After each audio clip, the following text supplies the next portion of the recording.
우리 하나님의 말씀 갈라디아서 1장 11절에서 24절입니다. 가림줄 다 해놨지요?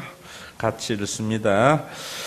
형제들아, 내가 너희에게 알게 하노니 내가 전한 복음은 사람의 뜻을 따라 된 것이 아니니라. 이는 내가 사람에게서 받은 것도 아니요 배운 것도 아니요 오직 예수 그리스도의 계시로 말미암은 것이라.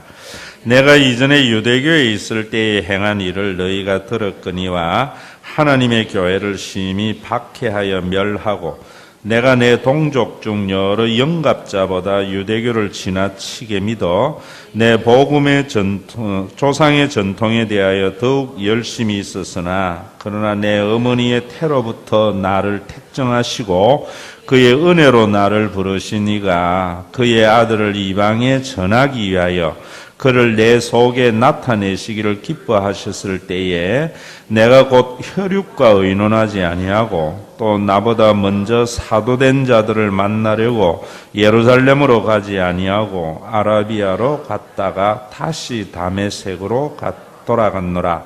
그 후 3년 만에 내가 게바를 방문하려고 예루살렘에 올라가서 그와 함께 15일을 머무는 동안 주의 형제 야고보 외에 다른 사도들을 보지 못하였노라. 보라, 내가 너희에게 쓰는 것은 하나님 앞에서 거짓말이 아니로다. 그 후에 내가 수리아와 길리기아 지방을 이르렀으나 그리스도 안에 있는 유대의 교회들이 나를 얼굴로는 알지 못하고 다만 나를 박해하던 자가 전에 멸하려던 그 믿음을 지금 전한다 함을 듣고 나로 말미암아 하나님께 영광을 돌리니라. 아멘. 정말 우리 한국의 교인들은 수백 번 강조해도 부족함이 없는 말씀인 것 같아요. 여러분들이 정말 열심히 믿는 것 괜찮아요. 그러나 바르게 믿는 것은 더 중요합니다. 왜 바르게 믿어야 되는가? 2장 4절에도 그렇게 말하고 있습니다. 우리가 바르게 믿어야 그리스도 안에서 자유를 얻어요. 그러지 아니하면 우리의 신앙이 우리를 종으로 만들어버려요. 매이게 만들어버려요. 그래서 바르게 믿는 것은 참 중요한데 바르게 믿으려면은 복음에 대해서 정확하게 알아야 되겠죠. 그래서 하늘에서 내려온 천사라도 복음을 다르게 전하면은 하나님의 저주를 받을 것이다 라고 말을 하고 있는 겁니다.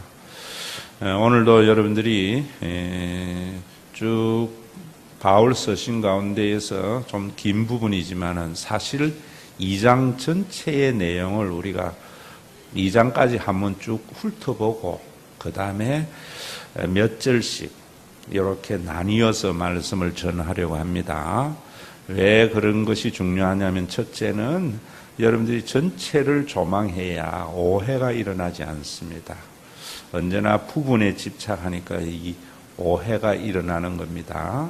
그리고 또 우리가 단어 하나하나를 굉장히 중요시 여겨야 하는 이유는 이 바울 서신은 복음을 잘 우리에게 해석해 주는 것이고 또 그 해석해 줄 때 쓰는 단어들이 우리가 사전을 찾아서 아는 그런 의미가 아니고 우리가 사전을 찾은 그 의미를 차용해서 예수 그리스도의 복음에 적용한 거기 때문에 그런 의미를 여러분들이 정확하게 아셔야 복음을 제대로 이해하고 또 그래야 여러분들이 자원하고 기쁜 마음으로 신앙생활을 할 수 있기 때문입니다.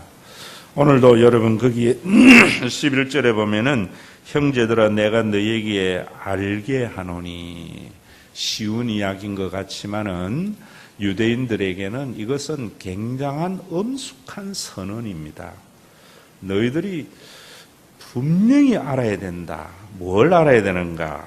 내가 전한 복음은, 이 말은 내가 너희에게 선포한 복음은 그걸 알아야 되는데 그 복음은 사람의 뜻을 따라 된 것이 아니다. 이 말은 사람에 의해서 개조된 것이 아니다. 이런 말입니다. 왜 이런 이야기를 하는가 하면은 바울이 복음을 전하여서 이루어진 그 갈라디아 교회에 나중에 예루살렘 교회에서 파송을 받았다 하면서 파송장을 내놓으면서 와서 뭐라고 이야기를 하는가 하면은 우리가 예수를 믿고 하나님의 은혜로 구원을 받지만은 반드시 할례를 받아야 되고 율법을 지켜야 된다라고 하는 사람들이 왔다 이 말입니다. 이 사람들이 와서 하는 이야기가 바울이 지금 전하는 예수 그리스도의 은혜로만 구원을 얻는 그것은 바울이 변개하고 바꾼 것이다. 이렇게 공격을 한 것이다. 이 말입니다. 여러분 지금도 자유주의 신학자들이 하는 이야기가 뭔가 하면은 기독교는 바울이 만든 종교지 사실은 예수 종교 아니다. 이러는 사람이 있는데 그것은 정말 무식의 소치입니다. 그래서 바울이 지금 내가 너희에게 선포한 그 복음, 예수님이 십자가에 달려 돌아가신과 부활하신과 성천하신과 성령의 강림의 그 복음은 장차 예수 그리스도가 다시 오실 것이라고 하는 그 복음은 사람에 의해서 개조된 것이 아니다. 너희들이 말하듯이. 그런데 그 말은 뒤집어서 이야기하면 지금 할례를 받아야 되고 율법을 지켜야 된다고 하는 그 사람들은 사람에게 의해서 개조된 복음이다 라는 이야기지요.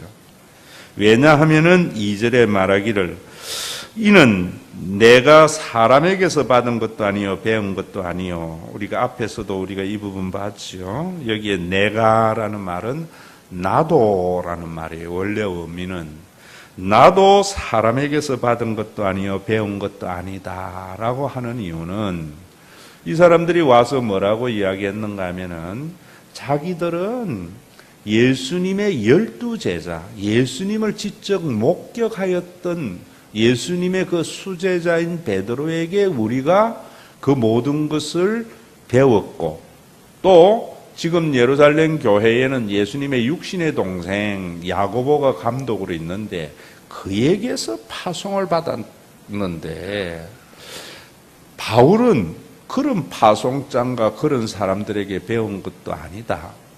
우리를 가르친 사도들은 예수님에게서 직접 받은 것인데 라고 주장을 하니까 지금 바울이 뭔가면 그러냐? 나도 사람에게서 받은 것이 아니다. 내 복음이. 이렇게 말하는 겁니다. 그러면서 오직 예수 그리스도의 계시로 말미암은 것이다. 그들만 그런 줄 아느냐? 나도 예수 그리스도에게로 계시받은 복음이다 라고 말을 합니다. 그 증거로서 말하기를 뭐라고 이야기하는가 하면은 지금 13절부터 이제 2장까지 쭉 그 내용을 말하는 겁니다. 내가 옛날에 유대교회를 열심히 믿을 때 어떤 영갑자들보다 더 내가 율법을 열심히 믿었는데 어머니 뱃속에부터 하나님의 은혜의 복음을 이방인에게 전하라고 나를 택정하여 부르신 그 하나님이 나에게 자기를 나타낼 때에 내가 혈육과 의논한 적이 없다. 그리고 다메섹 도상에서 예수 그리스도를 만나고 난 뒤에 내가 예루살렘에 올라가서 사도들에게 신학 공부하려고 한 거 아니다. 내가 아라비아로 갔다. 이것도 나중에 제가 자세히 설명합니다. 갔다가 내가 예루살렘에 가서 사도들을 만난 것은 그 뒤에 3년 만에 처음 게바 베드로를 만나러 갔는데 베드로하고 15일 동안 같이 있었고 그리고 주의 형제 야고보, 예수님의 육신의 동생 야고보를 내가 잠깐 봤는데 다른 사도들은 본 적도 없다. 내가 그렇게 변화되고 내가 이렇게 복음을 전거한 것은 너희들과 같이 어떤 사람들에게서 배워서 알고 이런 것이 아니고 다메섹 도상에서 부활하여서 나에게 나타나신 그 예수님, 성령님이 오셔서 나에게 계시해 주신 그 하나님으로부터 내가 부름을 받은 것이다. 지금 이런 이야기입니다. 그러면서 또 그 다음에 뭐라고 이야기를 하는가 하면은요, 자기가 14년 만에, 그 이후에 14년 만에 바나바와 함께 다시 예루살렘에 올라갔는데, 내가 예루살렘에 올라간 이유는 내가 그 사람들에게 복음을 더 전하여 듣고 배우고 학위 따려고 올라간 게 아니고, 내가 지금 복음을 전하는데 혹시 내가 이 전하는 복음이 헛되지 아니하려고. 헛되다고 하는 말은 무슨 말이냐면은, 내가 전하는 이 복음이 예수님의 사도들이 전하는 복음하고 다르다면은 헛된 것이 되잖아요. 그럴까봐 내가 확인차 간 거지, 뭘 배우러 간 것이 아니다. 그때에 내가 이방인 디도를 데리고 갔는데, 일부러 디도는 너희가 이야기하듯이 할례를 받지 않게 했다. 왜? 그가 할례를 받으면은 예수님께서 십자가에 달려 돌아가시고 부활하시고 성천하셔서 성령을 보내어 주신 그 하나님의 은혜의 복음을 헛되이 할까봐 일부러 내가 디도에게 할례를 받지 않았는데, 너희가 그렇게 유력하다고 생각하는 베드로나 예수님의 육신의 동생 야고보나 그 어떤 사도도 나에게 디도가 할례를 받으라고 요구한 적이 없다. 그러면서 여러분 참 재밌는 표현을 하지요. 6절에 보면 이렇게 말합니다. 2장 6절에 유력한 이들 중에 너희들은 베드로가 유력하다고 생각하고 야고보가 유력하다고 생각하고 예수님의 12제자가 유력하다고 생각하는데, 그러면서 갈로 안에 해놨지요. 본래 어떤 이든지 내에게는 상관이 없으며 하나님은 사람을 외모로 취하지 아니하시나니. 무슨 이야기입니까? 너희들은 그렇게 훌륭하고 사람을 그렇게 떠받드는데 내가 볼 때에는 그 사람도 구원받아야 할 죄인이고 아무것도 아니다. 이런 말입니다.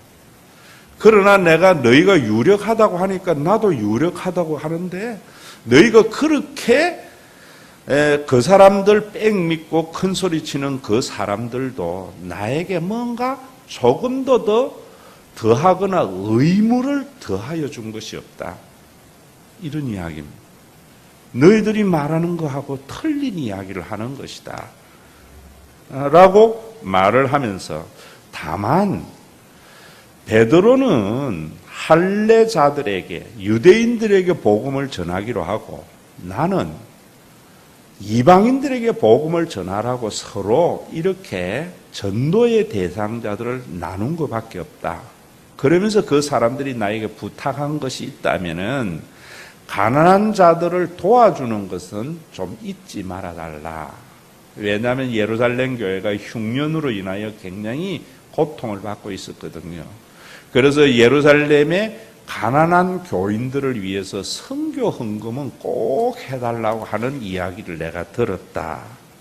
그런데 내가 언젠가 안디옥에 갔더니만 너희가 그렇게 유력하다고 생각하는 베드로가 이방인들과 함께 음식을 먹다가 야고보에게서 예루살렘에서 온 사람들이 도착을 하자 자리를 박차고 그 사람들이 두려워서 피했다.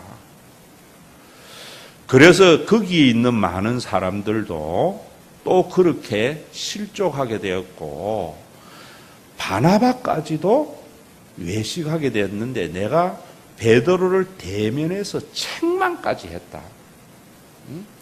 왜 책망을 했는가? 이런 이야기를 하는 겁니다. 왜 책망을 했는가? 만약에 예수님의 십자가의 은혜로 구원을 받고 그래서 모든 사람들, 이방인이나 헬라인이나 유대인이나 다 하나님의 자녀가 되었다고 하면서 다시 이방인들, 유대인들을 구분하면서 함께 음식 먹지 않고 이런 율법을 지킨다면은 예수님의 복음은 헛된 것이 되고, 또 너희들이 이야기하는 대로 할례와 율례를 얻어야 구원을 얻는다고 이야기를 하면은 예수님은 너희들에게 죄를 짓는 게 아니냐. 왜? 예수님은 그런 걸 요구하지 않은 것은 율법을 지켜야지 구원을 얻는다고 한다는 것이 진짜라면 예수님은 죄를 짓게 되는, 너희들에게 죄를 짓게 하는 것이고, 또 나도 너희에게 죄를 짓게 하는 것이다. 아니다. 그런 것에 넘어가지 말라라고 하는 이야기입니다. 오늘도 여러분들이 전체적으로 이 이야기를 쭉 제가 먼저 크게 한 이유는, 참 우리가 기독교가 처음에는 복음으로 하나님의 자녀가 되는 것, 이것을 굉장히 중요시 여겼다가 이제 교회가 세워지면은, 우리 교회도 마찬가지요. 세워지면은 점점 교회를 유지하기 위하여 교회가 종교성을 띠게 됩니다. 그러면 종교적인 전통이나 종교적인 규례를 굉장히 강조하는 거죠.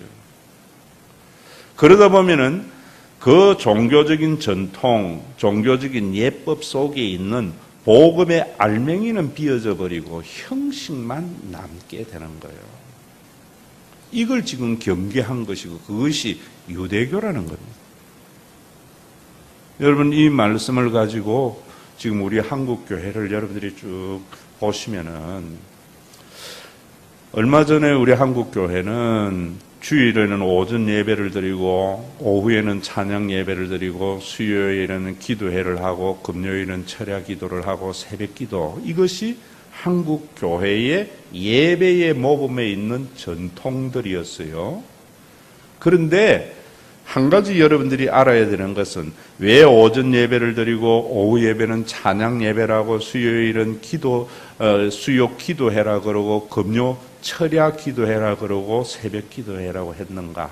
이런 것은 모르고, 어떤 교회는 그저 주일 오전, 주일 오후, 수요, 금요일 이것만 강조된다고. 80년대까지만 해도요, 모든 교회들이 저녁 7시, 8시에 저녁 예배를 드렸어요. 수요일이고 주일 오후 예배고. 그런데 주일 오후 예배에 드리자고 하면은 이단이라고 그랬던 적도 있어요. 이단은 그런 게 아니에요, 여러분. 그래서 어떻게 했는가 하면은 주로 이제 당회에서 이렇게 깨를 낸 게 뭡니까? 이제 7시에서 5시로 땡겼다가 5시에서 2시로 땡겼다가 마치 개구리 물에서 서서히 끓으면 안 튀나가고 삶아 죽는 것과 같이 그렇게 했단 말입니다. 얼마나 웃기는 이야기예요. 또 주일 오전 예배는 대예배라 그러고, 오후 예배나 다른 예배들은 뭐 소예배입니까? 대예배, 소예배 이런 거 없어요. 여러분, 주일 예배가 왜 이렇게 중요하냐면, 이 예배에는 하나님의 말씀의 선포와 그 하나님의 말씀을 받아들여서 하나님과의 관계를 회복하는 것이 예배예요. 오늘도 여러분들이 이곳에 와서 오전에 예배를 드리면 하나님께서 복 주고, 안 드리면 뭐 지옥 가고 이런 게 아니고요. 여러분들이 한 주간 살면서 우리가 이 세상에 살아가면 내가 내 삶의 주체가 될 수밖에 없잖아요. 그런데 내 능력은 부족하기 때문에 욕심을 부려도 얻지 못하고요. 잠언서에 이야기하는, 또 야고보서에서 이야기하는 대로 살인을 해도 취하지 못하는 세상 아닙니까? 그래서 여러분들 속에 언제나 좌절감이 있고 다른 사람과 분쟁이 있잖아요. 우리 예수 믿는 사람들도 이 세상 턱 밖에 나가서 산에 혼자 사는 사람이 아니라 세상 속에 사는 사람이거든요. 그러다 보면은 사회적인 통념이나 제가 잘 쓰는 말로 여러분들의 삶의 경험에 의해서 같이 판단하며 살아갈 수밖에 없는데, 주일날 와서 그런 것이 아니라는 하나님의 진리의 말씀을 듣고 다시 하나님과의 관계를 회복하는 것이 예배입니다. 그래야 여러분들이 영육 간의 힘을 얻고 회복의 역사가 일어나는 겁니다. 그런데 그러지 아니하고 여러분들이 그저 이 예배의 형식에 참여하는 예배만 드리면은 의미가 없단 말이에요. 그래서 예배를 뭐라고 하는가 하면은 하나님 앞에 무릎을 꿇는다라는 거예요. 여러분들이 오늘도 이곳에 와서 의자에 앉아 있지만은 마음으로 하나님 앞에 무릎을 꿇는 자는 여러분들이 이 세상의 모든 것에서 자유하게 되는 놀라운 축복을 얻게 되는 겁니다. 빌립보서 2장에 하늘에 있는 것이나 하늘 아래에 있는 것, 땅 아래에 있는 것이나 땅에 있는 모든 것이 예수에게 무릎을 꿇게 하시고 라고 할 때 제가 이야기했잖아요. 이 세상의 모든 사람들이 예수님에게 무릎을 꿇는다는 말이 아니고 그 무릎을 꿇게 하시고 라는 말은 예수님은 십자가에 달려 돌아가시고 부활하심으로 이제는 하나님께서 그가 모든 인간의 예배의 대상이 되게 하셨다. 이런 말이에요. 왜 우리가 무릎을 꿇는가? 그것은 들으세요. 예수 그리스도가 이루신 그 복음 앞에 여러분들의 사회적인 통념이나 종교적인 선입견이나 여러분들의 모든 생각을 포기하는 것이 무릎을 꿇는 거예요. 여러분들의 생각으로 하나님의 말씀, 예수 그리스도 안에 있는 복음을 평가하지 않고 그 복음에 내가 굴복하는 거예요. 이런 예배가 있어야 돼요. 그러지 아니하면은 여러분들은 예수 안에 있는 복음 안에 있는 자유를 얻지 못하고 여전히 종의 노릇을 하게 되는 겁니다. 좀 더 여러분들에게 구체적으로 이야기를 할게요. 이건 정말 여러분들이 아셔야 돼요. 종교적인 전통이 아닙니다.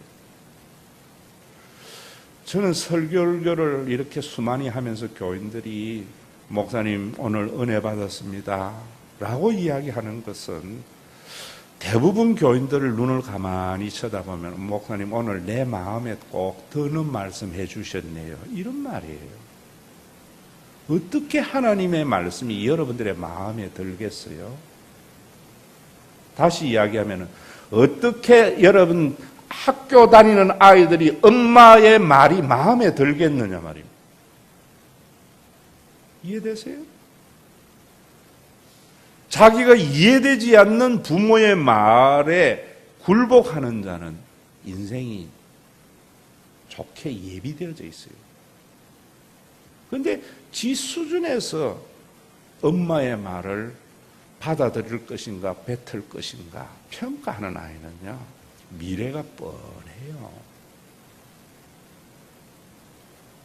우리가 하나님을 믿는 이유는 저는 하나님을 믿는 이유는 그 하나님은요 내 머리는 도저히 상상되지 않는 신묘막측한 하나님이기 때문에 믿을 수밖에 없는 거예요.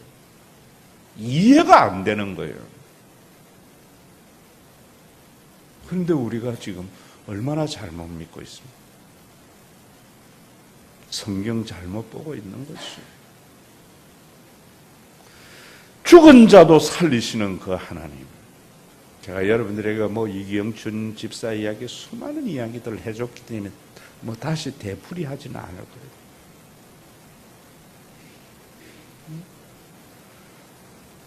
여러분 참 얼마나 웃기는 이야기 제가 했잖아요. 어떤 인천에서 어떤 목사님이 예배를 마치고 앞에 서서 인사하니까 목사님 오늘 설교는 죽 썼네요 이러더래. 그래서 목사님이 아무래도 오늘은 지사님이 병이 든 것 같아서 제가 죽을 쓴 겁니다 이랬다는 거예요.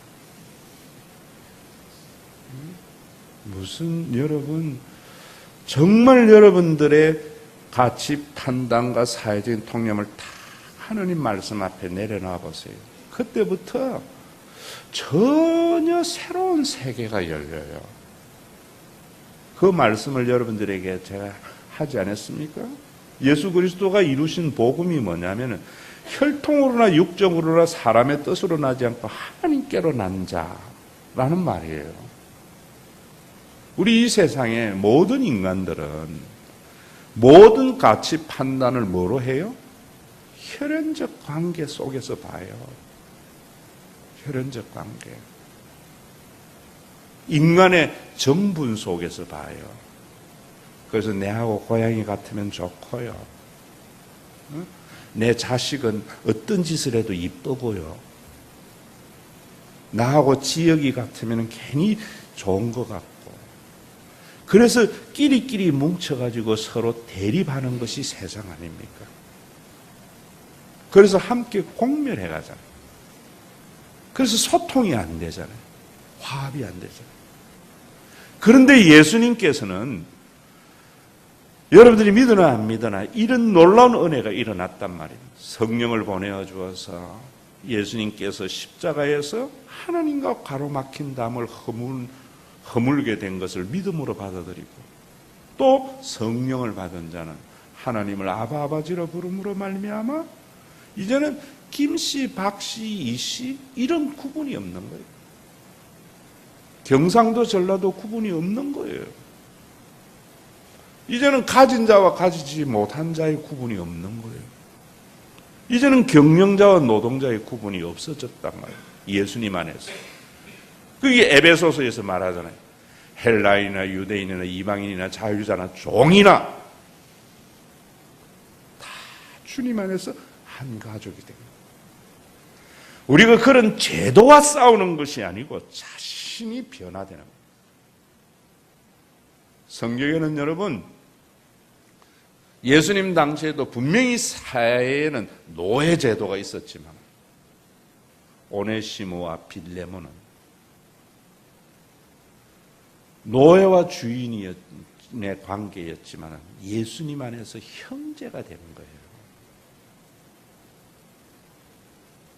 이 복음을 받아들이라는 거예요. 여러분, 여러분들의 모든 사람이 그런 잔으로 보면은 누가 여러분들을 불행하게 하겠어요? 어떤 사건이 여러분들을 괴롭히겠느냐 말이에요. 내 자식이 취직이 안 된 그 자리에 다른 사람이 들어간 것을 기뻐할 수 있는 사람을 누가 불행하게 하겠어요? 교회 생활하면서 여러분들이 모든 교회 교인들이 다 내 어머니 같고 내 자식 같다면은 누가 교인들의 삶의 허물을 흉보고 말을 하겠느냐.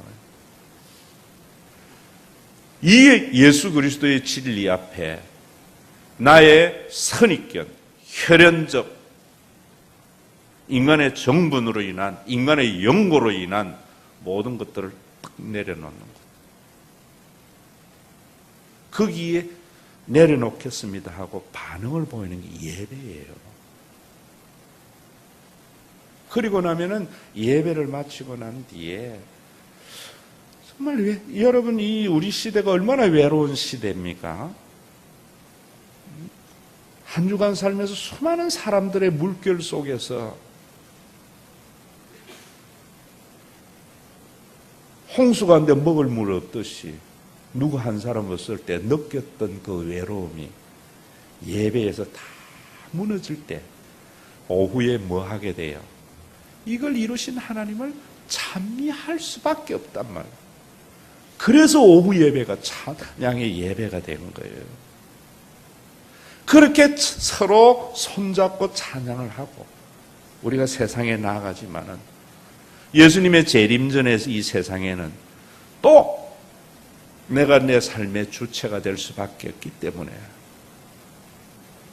우리는 혈연의 관계, 어떤 인생 간의 연고의 관계, 또 남을 이겨야 내가 살아갈 수 있는 이런 삶의 구조 속에서 살면서 복음이 희미하게 될 때 수요일날 다시 와서 그 말씀 앞에 내가 다시 하나님과의 대화를 통해서 그 예수 그리스도의 복음을 회복하는 것이 수요일이에요.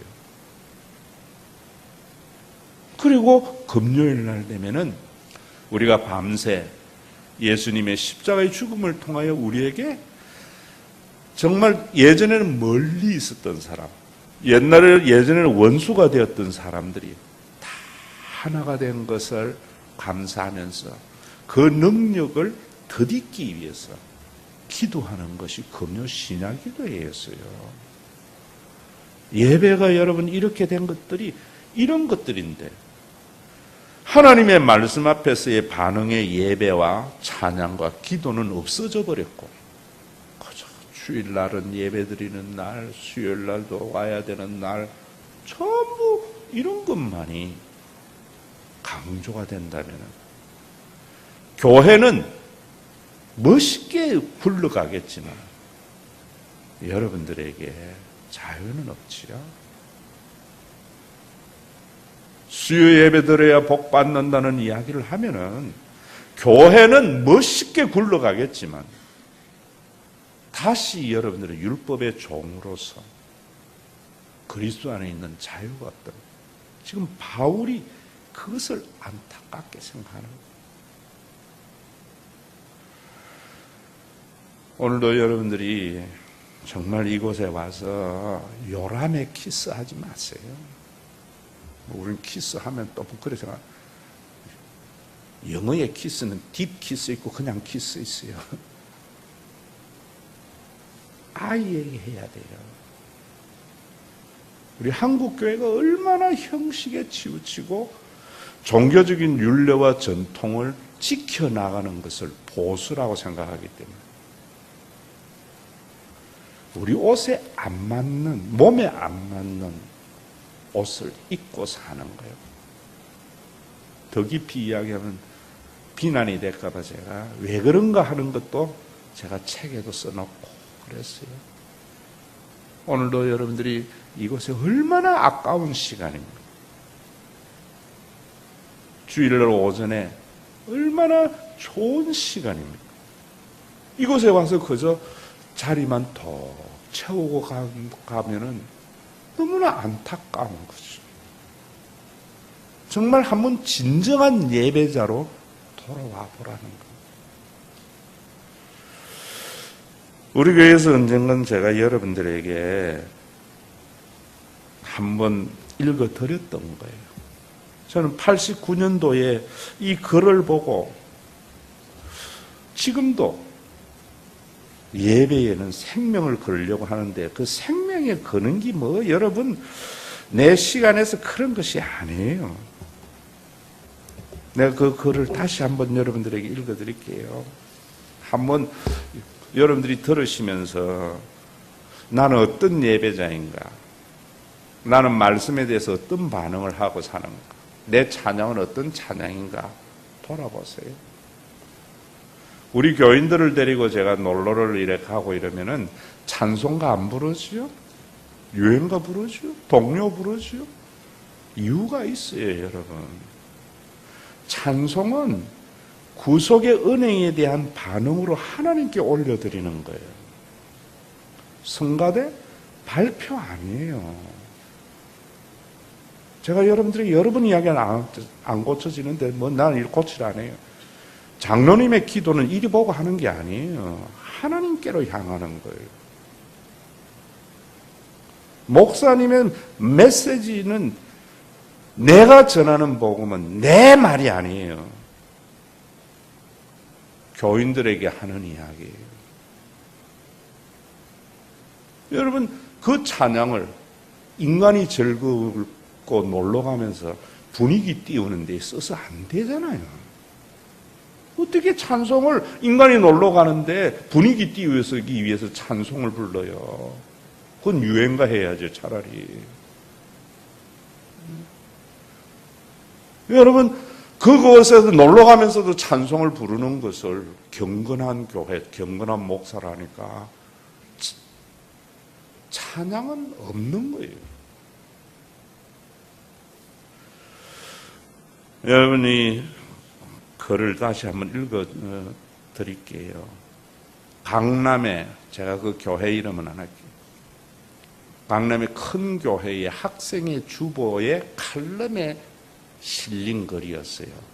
제가 89년도 그 글을 보고 해놓은 건데, 고등학생이 전도를 당해서 그 교회에 처음 가서 느낀 것을 적은 거예요. 월요일 아침 한 고등학교 소녀가 친구에게 편지를 썼다. 나는 어제 너희 교회에 갔었어. 비록 내가 나를 단 한 번 초대했지만 너는 내가 교회 나오는 것을 진심으로 원하고 있다는 것을 알고 있었기 때문이야. 나는 내 옆자리에 앉으려고 너를 찾았지만 너는 없었어. 그래서 나는 맨 뒷줄에 앉으려고 했는데 그 줄은 꽉 차서 앉을 수가 없었단다. 그때 안내하시는 분이 오셔서 나를 맨 앞으로 인도해 주셨는데 앞으로 나아가는 나는 마치 행진을 하고 있는 것 같았어. 곧 예배는 시작되었고 성도들은 내가 모르는 찬송가를 불렀어. 나는 따라서 흉내내려고 노력했고 노래하는 척도 했지만 결국 그 찬송을 하지 못했지 뭐야. 그런데 나는 성도들 중에 몇몇 사람들이 찬송하지 않고 있는 것을 보고 놀랐어. 한숨과 하품을 하면서 그들은 단지 허공을 응시하고 있었고 내가 학교에서 좋다고 여기던 3명의 아이들은 속삭이고 있었으며 또 어떤 사람은 킥킥대고 웃고 있었어. 나는 너희 교회가 그러리라고는 생각지 못했어. 목사님의 설교는 재미있었지만 성가대원 몇 명은 그런 것 같지가 않았어. 피곤해 보였고 지겨운 표정이었으며 어떤 사람은 설교를 듣고 있는 한 사람에게 계속 미소를 짓고 있었어. 목사님은 신앙의 확신에 대해 설교하셨는데 그 말씀이 내게 와닿았기에 예배가 끝나면 이것에 대해서 누군가와 이야기를 나누고 싶었어. 하지만 축도가 끝남과 동시에 이 모든 생각은 사라졌어. 나는 옆에 있던 사람에게 안녕하세요 하고 인사를 했으나 그들은 진심으로 담례하는 것 같지가 않았어.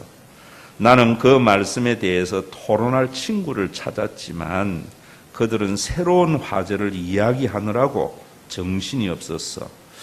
한 소녀와 잠시 이야기했으나 곧 인파에 휩쓸려 우리들에 대하여는 중단되었어. 우리 부모님은 교회에 다니지 않지만 나는 사랑이 있는 모임에 가입하려고 어제 혼자 너희 교회에 갔던 거야.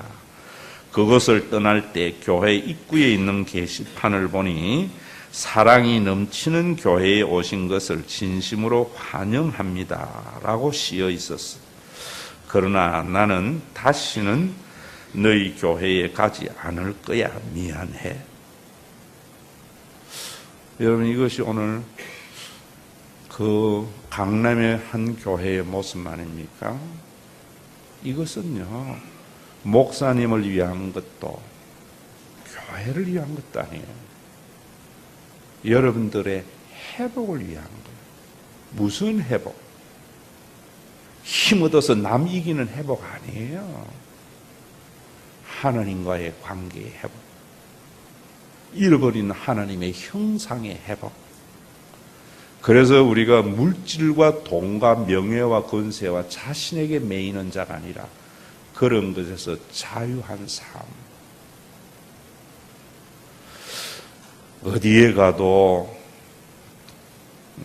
튀어나오는 사람이 아니라 어디에 가도 다 스며드는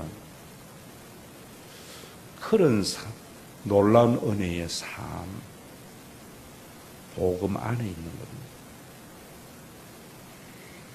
여러분, 예수님의 십자가의 보혈은 인간의 가장 강력한 자자손손 대대로 원수를 맺게 하는 로미오와 줄리엣의 가문도 허물 수 있는 것이 복음입니다. 그것이 성령의 역사하심인데 그 성령마저도 남에게 지배하는 힘을 주는 성령으로 만들어 버리니까 바울이 그런 거 전하면은 천사도 저주를 받는다는 거예요. 내가 예수 그리스도로 말미암아 계시를 너희에게 전한다. 바울이 이야기하는 것은 자기의 자존심을 위해서 하는 것이 아니고요. 그 복음 안에서 자유 때문입니다. 오늘도 여러분 저 그래 생각합니다. 우리 신과 회복이 있는 게 없어지면 어때요?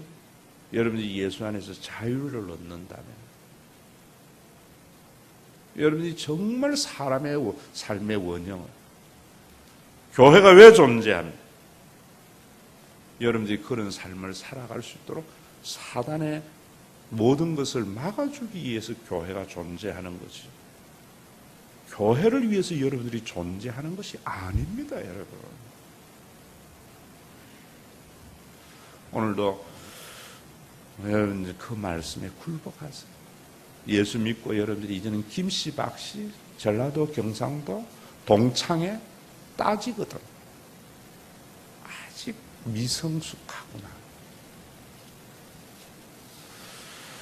많은 사람들 참된 진리를 모른 채 우리 찬양합시다.